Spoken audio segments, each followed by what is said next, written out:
Welcome in to an extra special episode of In Focus. I'm Steve Ahrendt, and joining me, WWE Hall of Famer, legend, icon, the Godfather.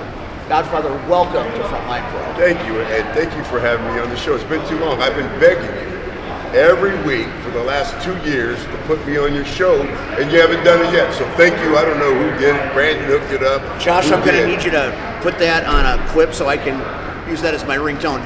Okay, Godfather, here's the thing. I have been watching your career for many, many years. I was an enormous fan of Papa Shango. We loved the Nation of Domination. And when the Godfather and the Good Father came around, it was epic. You have had the ability to reinvent yourself across every era.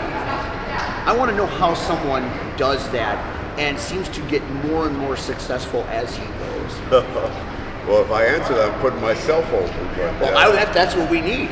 The thing about me is wrestling, and this is going to sound weird, I was never a wrestling fan. I'm older, I'm 64 years old. I might not look it, I might not Absolutely act not. it. I might not act it, but I am. And so when I grew up in the Bay Area, roller derby was much bigger than wrestling. I love roller derby. Man, and so we used to go to roller derby. So the thing about me is I always owned a strip club in Las Vegas called Cheetahs. I was one of the owners. So I always had a means of making money. So for me, wrestling was fun. And when I was not having fun, I would go to Vince and say, Vince, basically, Vince, come on, man, I'm not making much money. I can go home, make more money, living naked women all day, be in my element. And he would just laugh, okay, Charles, let me know when you want to come back. And so I was just lucky enough to be put in good spots that I could shine a little bit. And I did the best I could, but I had like 5 different characters. Just lucky, and then just lucky. I'm not going to put it all on me, just lucky. I'm not, and the thing about your characters that was so robust and so great is you're the same man, but each character was so very different. And I think that's a testament to who you are and what you do. You made us attached to each of those characters in very different ways. Did you have a favorite? I mean, obviously you're still here as the Godfather, but hey, those Papa Shango days, man, that was some visionary stuff. The only reason that I don't put Papa Shango at top of the list is the face paint, the smoke. Oh yeah. You have no idea. The face paint alone would get in your eyes. They would paint my eyes, my nose, my lips. You're constantly swallowing that stuff. You're constantly.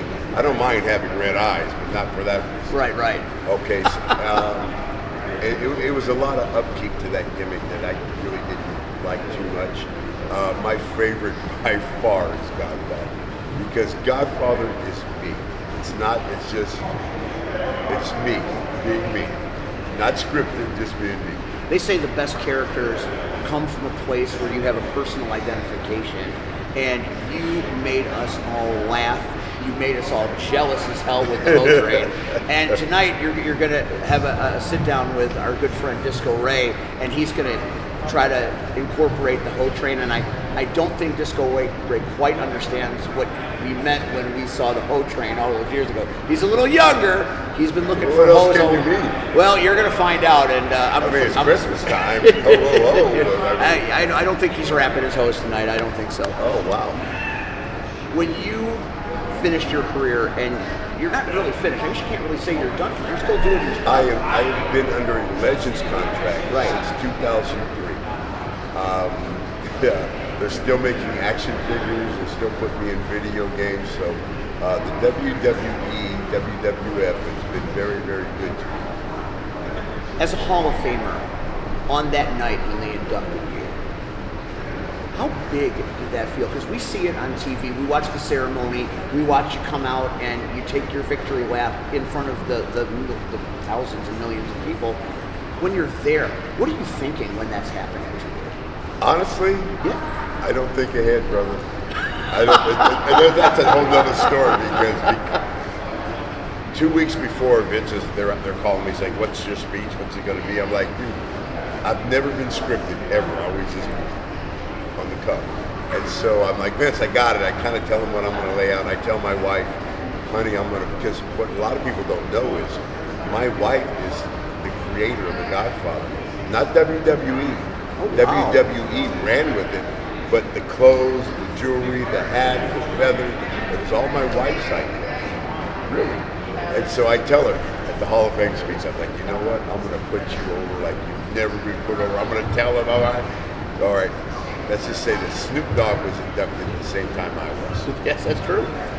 And I just happened to spend maybe 2 or 3 hours with Snoop Dogg before the show, which isn't unreal for me. That'll test you. But I get up there and I was having so much fun. My grandson was there. We had everybody wish him happy birthday. Guess what? At the end of the speech, I forgot to mention my wife. As soon as I walked away, I knew that I forgot to mention my wife. And to this day, I have not. Anytime some athlete, some celebrity goes, and my wife was, oh my God. That'll create a little bit of unhappy domestic bliss, boy. Oh, you never got heat from that when. I don't know how I just was having. I'm not scripted. This is one time I wish I was, because I skipped over that part. But yeah, man, that's not good. You have been imitated, but never duplicated. A lot of people have tried to take your shtick and run with it, and it just doesn't work. Do you go like, man, why are you taking my stuff? Or are you like, good luck with that and try it? How does that make you feel that so many people have tried to be you, but they just can't seem to make it work?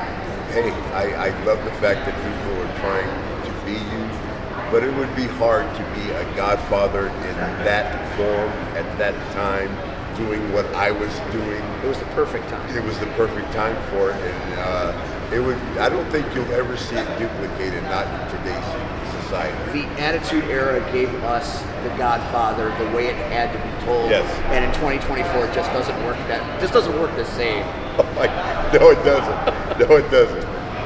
When you went from Godfather to Goodfather, here we go. Here we go. How do you Here we go. It has to be good mood all day.